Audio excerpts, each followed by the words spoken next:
Hello family, welcome or welcome back to my channel. My name is Gloria Otiko and today we're going to be talking about the step-by-step guide on getting your own property. I know there's been a debate on my Facebook page, especially if you're not following me, Gloria Otiko, if and when you should buy a house. There's like, don't buy, is waste of money, is this, is that. Look, buy a house when you think you are ready. No rush. 1 year, 1 day, 10 years, 20 days, no competition. Just do what works, what is best for you. Okay, now let's get into the step-by-step guide on how to get a property in the UK. Because it's been a few years since I've been trying to get a property, I have mastered this process. The first thing you want to do is you want to do your research. That's where it comes in. Are you ready? Do you have the financial power to buy a property? Are you ready? Do you need it? Just weigh your option. Is it the right time for you and your family? Depend on your personal circumstance.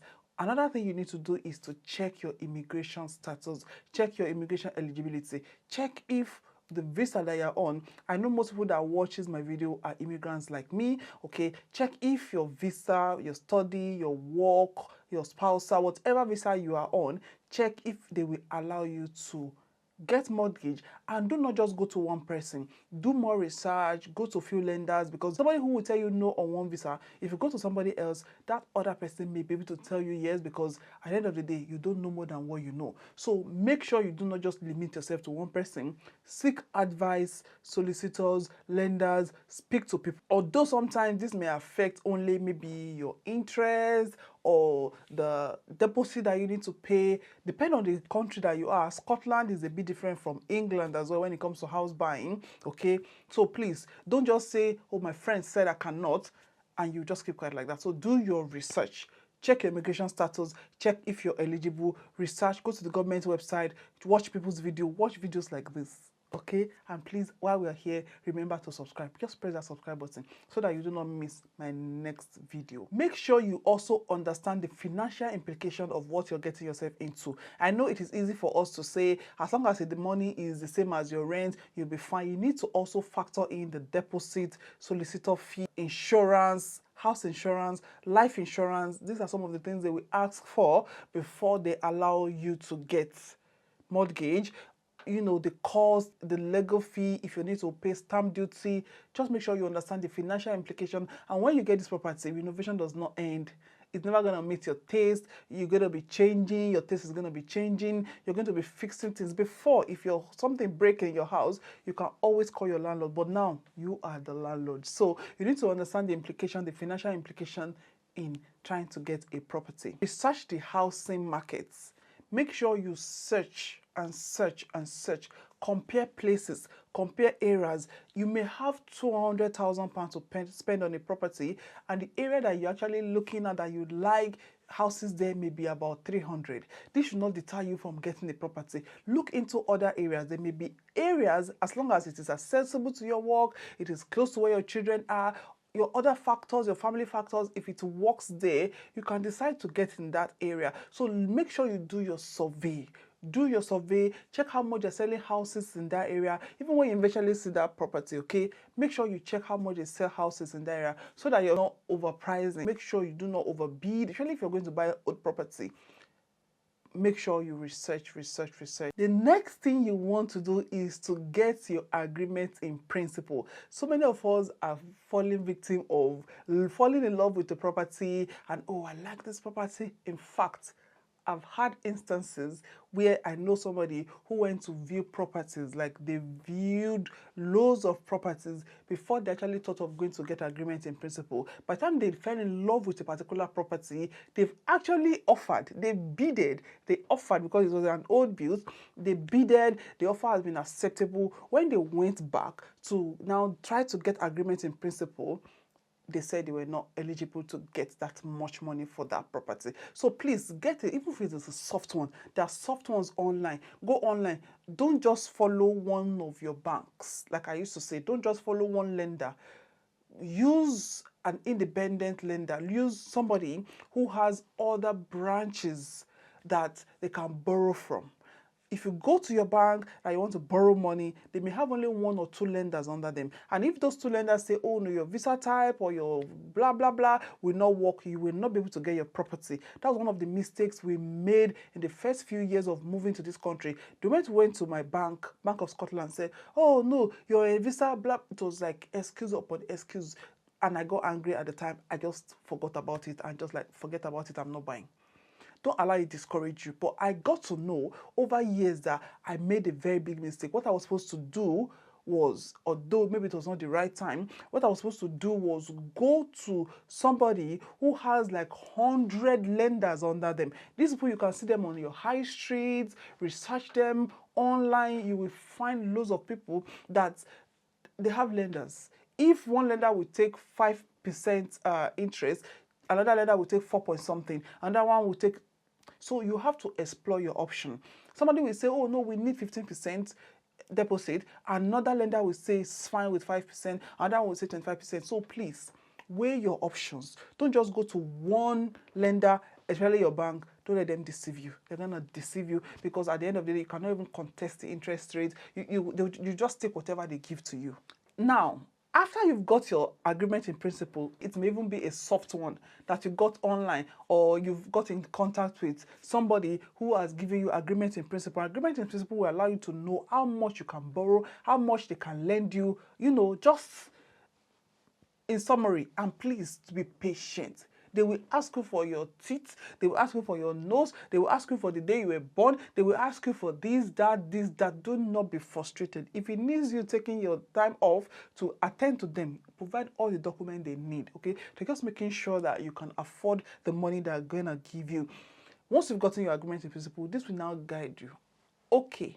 Agreement in principle says we can borrow 300,000. Our advice to do not go looking for houses that are 300,000. Our advice is to say look for houses that are maximum 250, 220, so that you have room in case when you go for the proper application, if the lender now says no, we cannot give you 300,000, at least they can give you 200, 220, 180. So go a little bit below what your agreement in principle says, as long as it is the soft one, because after everything is gone through, they will now do the proper credit check, proper one where they will not give you the actual agreement in principle. And sometimes even the first agreement in principle they give you will not change. But like I said, please do not use all the money that you're eligible. I think it just makes, just like saying I have £2,000 salary, I'm going to spend the entire £2,000.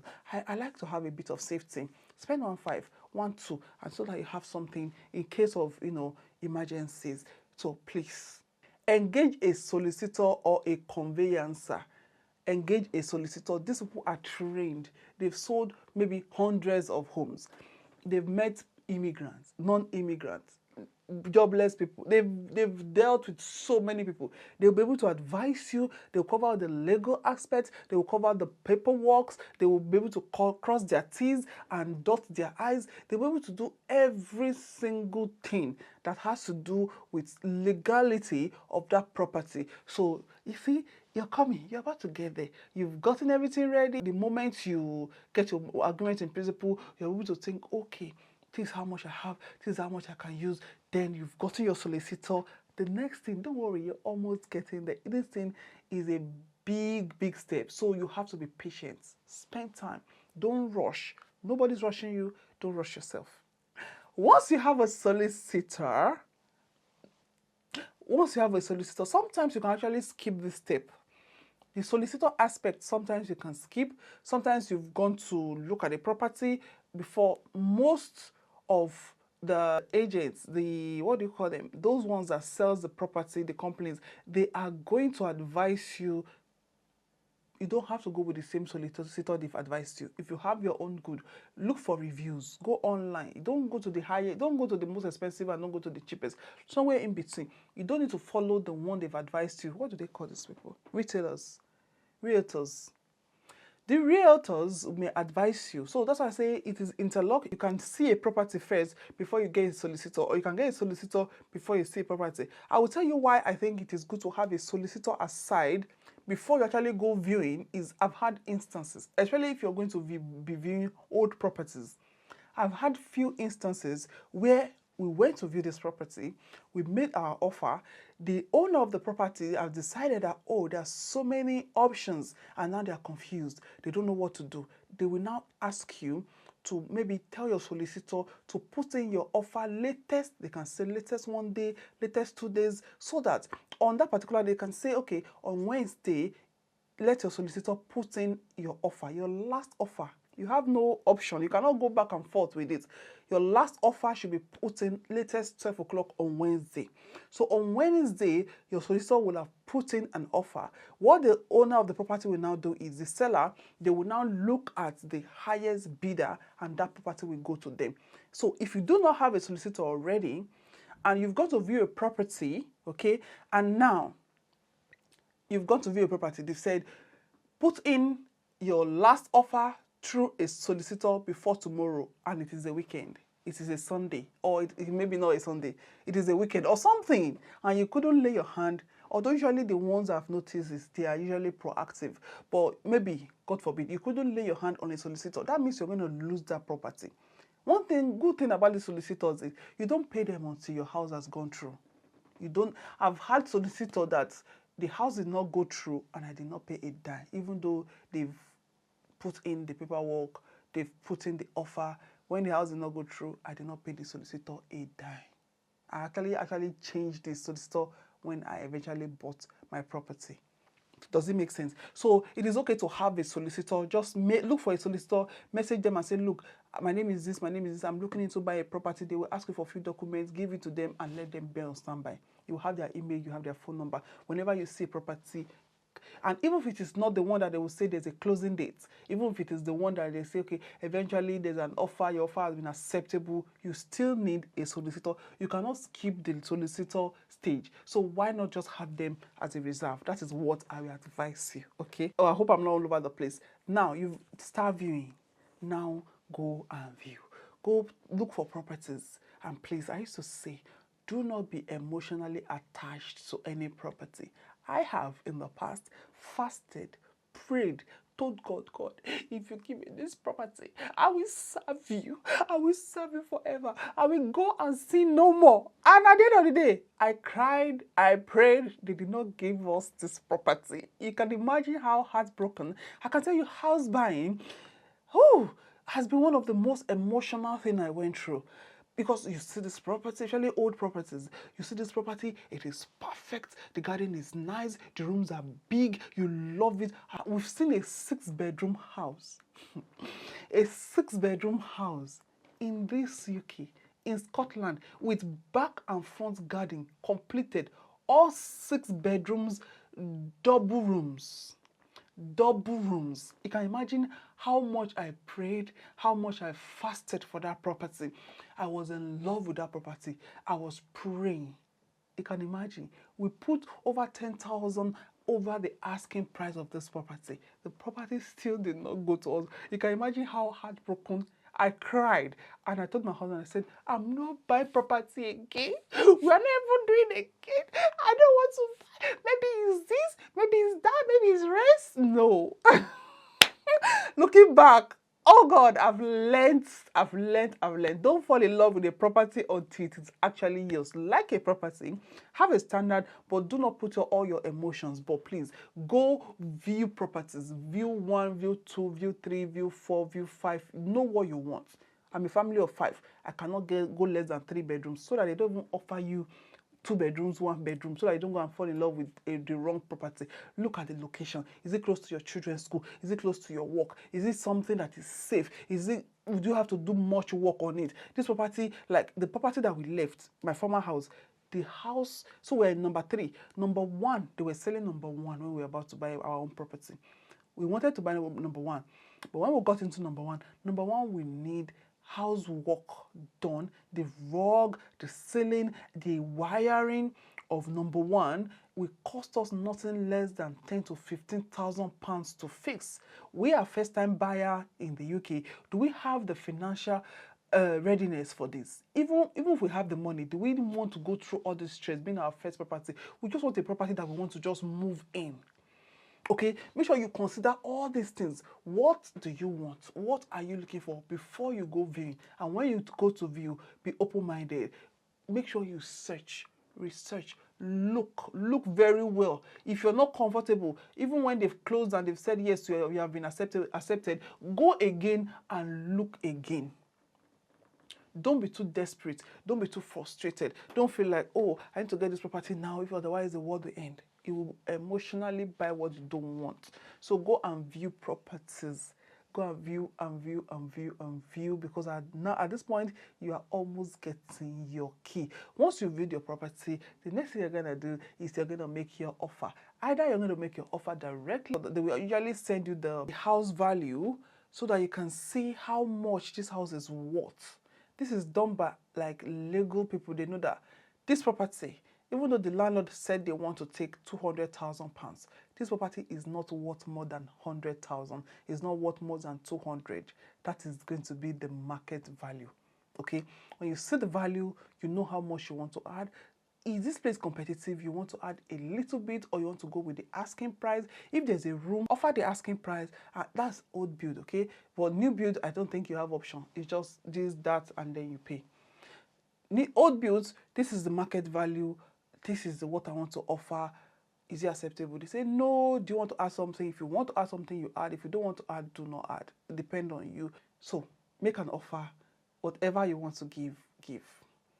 That's like a whole big topic on its own that we can still talk about, how to, to haggle, how to price. It's not like just like pricing the property. After that, conduct surveys. If you want to have your independent surveyor, even if it is a new build, because new build as well has their own problem, let a surveyor go in, survey, check, make sure that the house is as expected. It is what is said it is. Okay, they will check the structural issues. They will check if there's anything that needs to be done. Read home reports. Home report is what I've been trying to say. I'm saying value. So read your home report. Your home report will tell you how much the house is worth. If there's anything that needs to be fixed, if there's anything that needs to be done, everything will be on the home report. Read your home report. If you need a surveyor, get your surveyor to go and conduct survey. Then finalize your mortgage. That is almost the end. Once you've done all this, you're happy, you're going to finalize your mortgage, you're going to phone your mortgage advisor. You'll be like, look, I've gotten this property, it has gone through this and that. Contact a solicitor. Solicitor, we have agreed on this property, now I'm ready for this. So they will get linked together. Whatever you've offered, your solicitor may say, I need your bank statement, I need your payment slip, your proof of fund, how do you have this money? They will tell you how much they're going to charge you, all those stuff. Then between both of them, they will start their paperwork, exchanging, and then at some point in between, you need to get your insurance available. You need to get your life insurance, your home insurance. God forbid anything happens to you, who is going to pay the mortgage? Or if one partner dies, if you're buying together, if one partner dies or something happens to the one partner, can the other partner finance the whole house? Especially if you're buying together. So they want to make sure you have life insurance, you have property insurance. If anything happens to that property, they're going to buy it, they're going to do their survey, they're going to replace it. Health, those insurance, get them replaced. They will keep going back and forth. Make sure you get yourself a good solicitor, because the solicitor can delay or quicken your process. Both of them will communicate. They'll give you a closing date. You go, you sign your paperwork with the solicitors. They'll tell you the date that you're going to be able to move to your property, or the day you're going to be able to get the keys. Once the exchange happens, you go, you get your key, and then you can go and see your property.